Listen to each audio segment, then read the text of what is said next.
ვისაუბრებთ ყველაზე გავრცელებული კვებითი ალერგენების შესახებ და რა უნდა გავითვალისწინოთ, რას უნდა მიაქციოს ყურადღება ადამიანმა. თემაზე სასაუბროთ შემოგვერთა მედიცინის მეცნიერებათა დოქტორი, ალერგიისა და იმუნოლოგიის ცენტრის ხელმძღვანელი ქაბუტონი მაია გოთუა. დილამშვიდობის ქაბუტონი მაია. გმადლობთ მობრძანებისთვის და ყოველთვის რომ დროს ნახულობთ იმისათვის რომ გვეწიოთ ეთერში. ქაბუტონი მაია, როგორც მაყურებელს ვამბობთ, კვებითი ალერგენების შესახებ უნდა ვისაუბროთ. ძალიან მნიშვნელოვანი არის ის რჩევები, რომელსაც თქვენ მოგცემთ. თავისთავად სეზონი არის ახლა, მაგრამ მარტო სეზონზეც არ არის დამოკიდებული, იმიტომ რომ კვებითი ალერგია ნებისმიერ დროს შეიძლება განვითარდეს, ხომ? თავისთავად როგორც მცირე ასაკში, ასევე შემდგომ უკვე ნებისმიერ სხვა ასაკშიც კი. მოდით ვისაუბროთ, რა არის ის ყველაზე ძლიერი გამომწვევი ალერგენები, რომლებიც მშობლებმა უნდა გაითვალისწინონ, განსაკუთრებით მაშინ, როდესაც ახალი მოვლენილია პატარა ქვეყანას და შესაბამისად ხდება მისი შეგუება გარემოსთან. დიდი მადლობა. საკითხი, რა თქმა უნდა, ძალიან მნიშვნელოვანია და სამეცნიერო ლიტერატურაში ცნობილია, რომ ადამიანები უფრო ხშირად თავს მიაკუთვნებენ კვებითი ალერგიის მქონე ადამიანებს, ვიდრე რეალურად ეს ჭეშმარიტი ალერგიული რეაქცია. ანუ განსხვავება არსებობს ნამდვილ ალერგიულ ჭეშმარიტ ალერგიულ რეაქციაში, რასაც ალერგოლოგები ჭეშმარიტ ალერგიულ რეაქციად მიიჩნევენ და კიდევ სხვაში. ეხლა რა არის ჭეშმარიტი ალერგიული და რა არის სხვა? ჭეშმარიტი ალერგიული რეაქცია არის იმუნოლოგიური მექანიზმით განპირობებული, აი თქვენ შეგუება ბრძანეთ, ანუ ჩვენი შეგუება სამყაროსთან არის იმუნოლოგიური სისტემის მეშვეობით. და თუ ეს წონასწორობა, ხა ჩვენ ალერგიაზე ვსაუბრობ, დაირღვა, ადამიანს გამოუმუშავდება ეს იმუნური სისტემის შეცდომა, ზედმეტი ალერგიული ანტისხეულები, იმუნოგლობულინები, რომელიც ერთ-ერთი კლასია ალერგიის, იმუნოგლობულინი I. და წესით ადამიანს რაიმეს მიმართ, აი საკვებზე ჩვენ ვსაუბრობთ, აი ნებისმიერი საკვების მიმართ ეს ალერგიული ანტისხეულები მას არ უნდა ჰქონდეს. ის უნდა იყოს ტოლერანტული. გამძანეთ აი დაბადება ბავშვის. არის გარკვეული ბავშვები, რომლებიც იბადება გარკვეული ალერგიული განწყობით.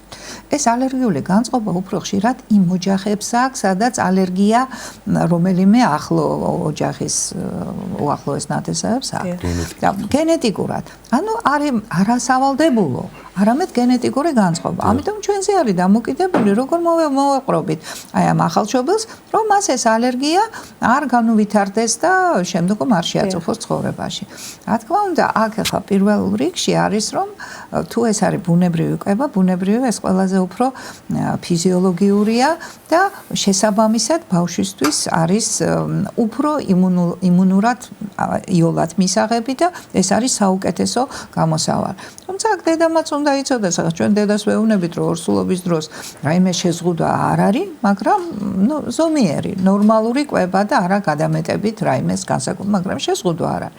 ბავშვის კვების დროსაც ასევე გასათვალისწინებელია, რომ ბავშვი დედის რძით ღებულობს საკვებს და დედის რძეს აქვს ის კომპონენტები, რომელიც აი ამ ტოლერანტობას, აი იმუნოგლობულინი არის დედის რძეში, რომელიც ეხმარება ნაყოფს აი ამ შეგუების გამომუშავებაში.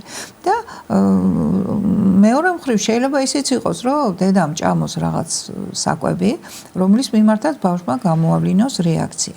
ამიტომ ჭეშმარიტი ალერგიული რეაქცია რომ ვთქვათ, ეს რის გამო, იმიტომ რომ ბავშვს აქვს ეს რეაქცია, ეს რძეზე გამოვლინდა, თუ ხელოვნური კვების შედეგად არის გამოწვეული, ამისთვის არსებობს ამ იმუნოალერგიული ანტისხეულების განსაზღვრის შესაძლებლობა.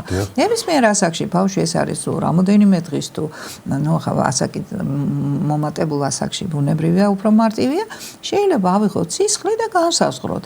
ძალიან მაღალი გრძნობელობის შესაბამისი ტესტები არსებობს, რომელიც საზღვრავს აი ამ ძალიან მცირე რაოდენობის ალერგიულ ანტისხეულებს.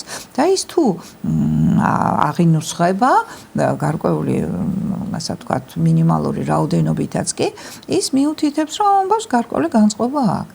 ახლა აქაც ბარემ აქ დიაგნოსტიკის თემაც რო ვთქვათ, ესე იგი ჩვენ ნებისმიერ ასაკში თუ ეჭვი შეგვება და ეჭვი დაგვებადა, რომ აი ბავშვი აქვს ალერგიული გამოვლინება, ეს შეიძლება იყოს როგორც კანის მხრივი გამოვლინება, ხშირად არის ბავშვებში ატოპიური დერმატიტი.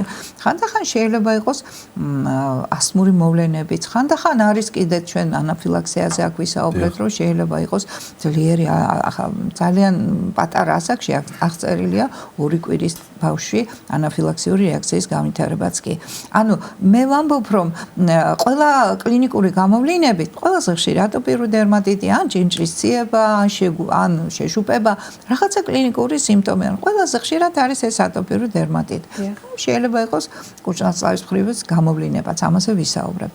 მაგრამ ეს მარტივად მიხვდება, ხო, მშობელი? იცით, რაღაცა სხვა ხდება. დიახ, ანუ ყველაზე ხშირია ეს კანის რეაქცია, ახლა ცალკე რო გავარჩიოთ ყველა ცოტა დრო წაგვიღა, მაგრამ დერმატიტი ყველა მიცის, რომ კანი ხშირად ეს არის ლოყებზე, სხეულზე, გააჩნია ბავშვის ასაკს, მაგრამ რაღაცა ნიშანია და ალერგიას აქვს კანის მხრივი გამოვლინების დროს ჰიპერემია, ქავილი პაპულა.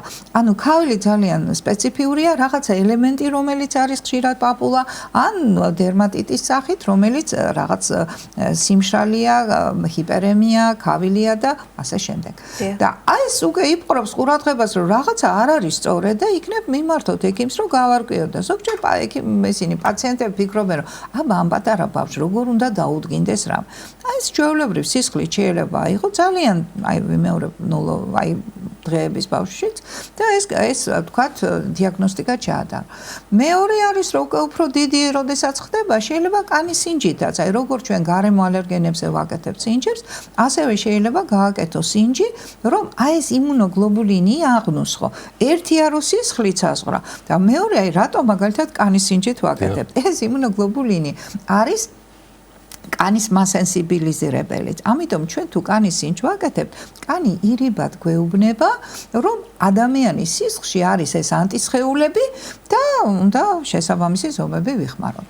მაგრამ ყველაზე მარტივი და ასე ვთქვათ, ციფრობლივი და სიზუსტი სისხლის აღება, მით უმეტეს პატარა ბავშვი, რომელსაც ეს ჯერ ძალიან პატარაა და ბევრ საკითხებთან, სხვათა უხერხულობასთან, ასევე კარგია, როდესაც ცოტა ასაკიც ემატება, თქვათ სადღაც 6 თვიდან უფრო კანის რეაგირება, კანის სინჯზე უფრო ჩამოყალიბებულია და ამიტომაც პატარა ასაკში ვიღებთ სისხლს.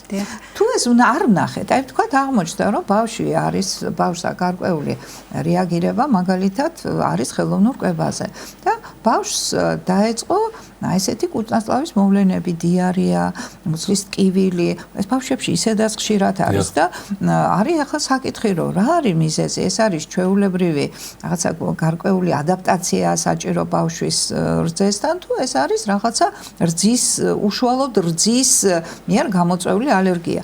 და ნუ ახლა შეიძლება ეს რომ პირველი როდესაც არის ესეთი მარტო კუჭნაწლავის სიმპტომები, არც კანის მხრივი მოვლენები, არც ასთმური მოვლენებია, ანუ ალერგიული სიმპტომები არ არის და არის თქვა მხოლოდ აი მუცლის ტკივილი, დიარეა. შეიძლება იფიქრო, რომ ეს პირველ რიგში იფიქრო, რომ ეს ხო არ არის ლაქტოზის აუტანლობა. იმიტომ რომ ბავშვებს ხშირად არ აქვთ მომწიფებული ფერმენტების წარმოშობის, ასე ვთქვათ, გამომუშავების უნარი და თუ ეს რძეში არსებული ლაქტოზა ვერ მოინელა ბავშვმა, მაშინ გამოდის ლაქტაზა არ ყოფნის და რადგან ლაქტაზა არ ყოფნის, ის აღარ იშლება ეს რძის ლაქტოზა, რძის შაქარი წვრილ-ნაწლავში და მსხვილ ნაწლავში უკვე ხდება აირების გამოყოფა, დიარეა და ბავშვი არის ცუდად.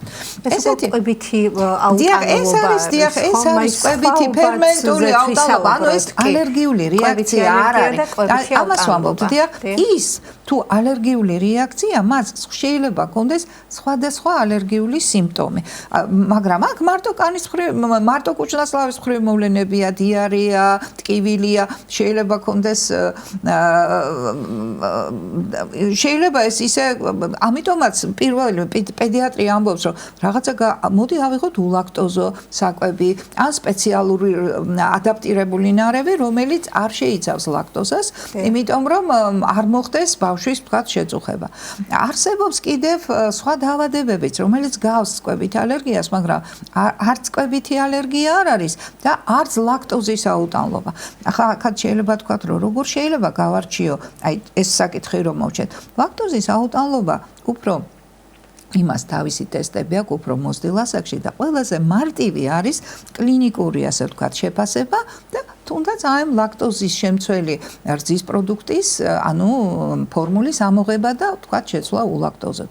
მეორე არის, რომ შეიძლება სამწუხაროდ ძალიან გავრცელდა ავტოიმუნური პათოლოგია. ეს ავტოიმუნური პათოლოგია არის ცელიაკია.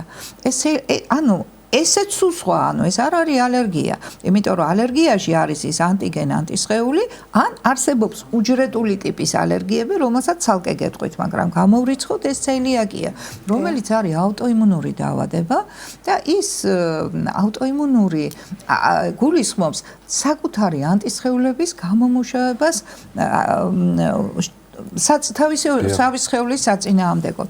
და ამ შემთხვევაში ისინი ვერ იტანენ გლუტენს. თუ ჩვენ ახლა რძეზე ვსაუბრობდით, იმიტომ რომ თქვენ ბავშვი მკითხეთ, ახალშობილთან საკვები რა გვაქვს? ან რძე, ძირითადად რძეს დედის რძეს ხშირად იტანს, თუ დედამ რაღაცა დააშავა ბჭყალებში და რაღაცა ძალიან ბევრი მიიღო.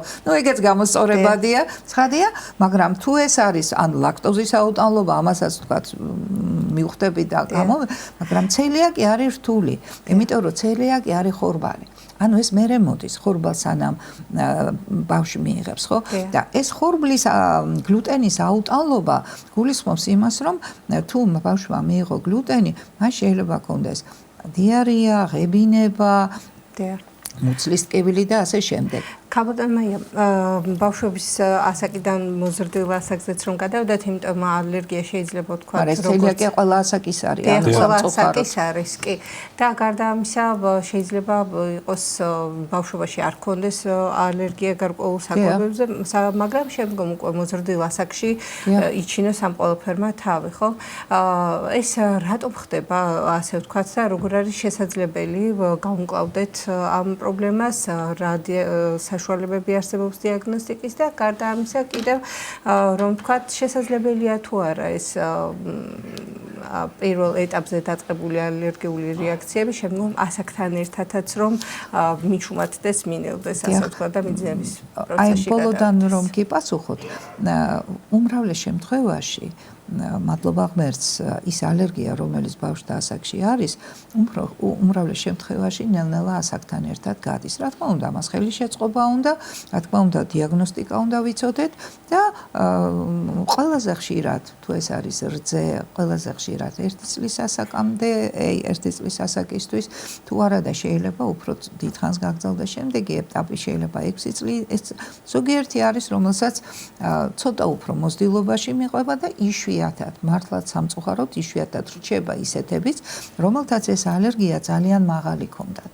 აი ეს ანტისხეულების კონცენტრაცია იმდენად მაღალია, რომ მათ შეიძლება ანამნეზში ანაფილაქსია ჰქონდეთ და ასე შემდეგ. ამიტომ თუ ეს მონაცემი არის ძალიან მაღალი, იქ უკვე სქესობრივი მომწიფების შემდეგ ამ ალერგენის მიმართ ტოლერანტობის გამომუშავება უფრო იშვიათია.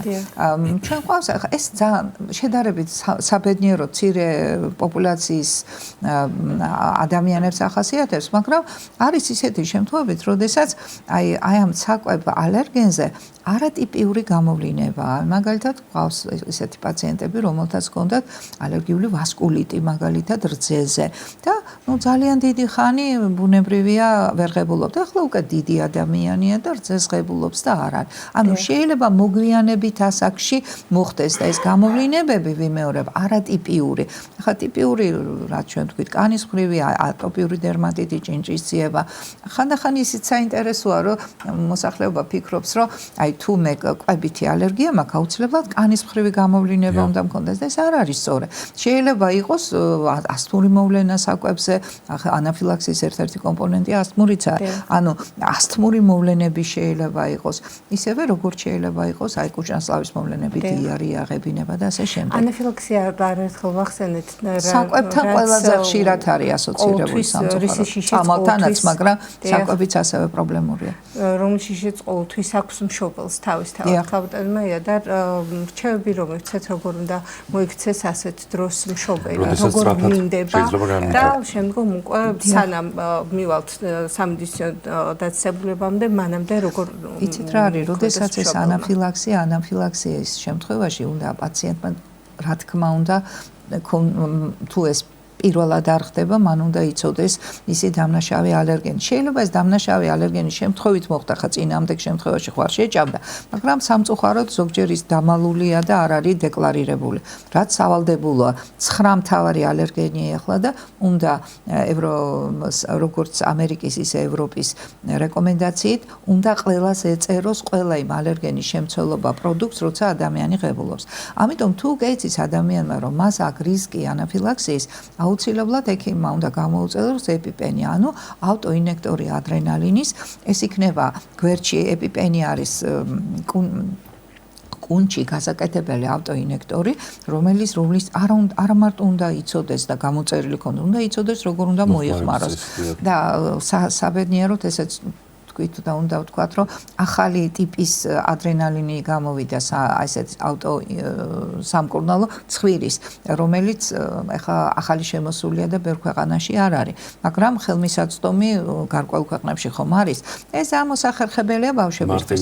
მარტივი გზა, მაგრამ თუ მას ეს არ აქვს, მეორე მხარე არის, რომ შეიძლება იყოს ტრენირებული დედა, ვთქვათ, რომ ადრენალინის გამოყენება შეეძლოს თუნდაც საინექციოსი, იმიტომ არა თვითონ თავის თავს ადამიანი ვერ დაეხმარება. ანუ რომც დაიკეთოს ეს ადრენალინი, უნდა დაურეკოს გადაუდებელ დახმარებას, რომ მოვიდნენ და წაიყვანონ, იმიტომ რომ მარტო ადრენალინის გაკეთება არ შველის საქმეს და საჭიროა შემდეგი манипуляციის გაკეთება. თუ გვაქვს დრო, ერთი იცით რა მინდა ვთქვა, რომ არსებობს, აი ჩვენ რაც ვთქვით, აი იმუნოგლობულინის განსაზღვრის მეთოდები, არსებობს არაიმუნოგლობულინით განპირობებული კვებითი ალერგია, რომელიც არის უჯრედული ტიპის და იმის დიაგნოსტიკა უფრო უჭირს, ვერ ხვდება ოჯახი. მაგალითად, სისხლში განავალში გაჩნდა სისხლი რძის მიღების დროს. რძე იგულისხმება, რომ ფორმულაა, მაგრამ დედის ძეზე ეს იშვიათად არ ხდება და ხელოვნურ რძეზე შეიძლება განვითარდეს. და დიფერენცირება იმითია, რომ თქვათ ეს ინფექცია არ არის, რომ ცუდად არ არის, მაგრამ წვეთი რჩება. ეს ახალშობილებს ხშირად აქვთ, იმიტომ ხშირად არა, ნუ იშვიათად, მაგრამ არც იშვიათად. და ამისათვის ეს რძე უნდა შეწყდეს აუცილებლად, იმიტომ რომ იმუნოგლობული და ბავშვი რო წაიყვანოს ექიმთან და ის იმუნოგლობულინი განსაზღვროს, ის არაფერ დადებიც არ მოგწევს და იტყვის, რომ ალერგია არ აქვს, მაგრამ ეს სხვა ტიპითა უჯრედებით არის განპირობებული. და ამიტომ უნდა მოხდეს ამ რძის ამოღება. და გარკვეული ხნის მერე ეს ხშირად ეს მერე მოწესრიგდება, მაგრამ ეს სწორი პოზიცია, იმიტომ რომ თუ ეს არ გააკეთა, მაშინ სისტემით ბავშვი შეიძლება დაიღუპოს და ასე შემდეგ. ძალიან დიდი მადლობა საინტერესო რჩევებისთვის, შენთან მოგზაურობისთვის, ბატონო მაია, დაგემშვიდობებით. დიდი მადლობა. შეგახსენებთ, სტუდიის სტუმარი გახდათ მედიცინის მეცნიერებათა დოქტორი, ალერგიისა და იმუნოლოგიის ცენტრის ხელმძღვანელი ქალბატონი მაია გოდვა.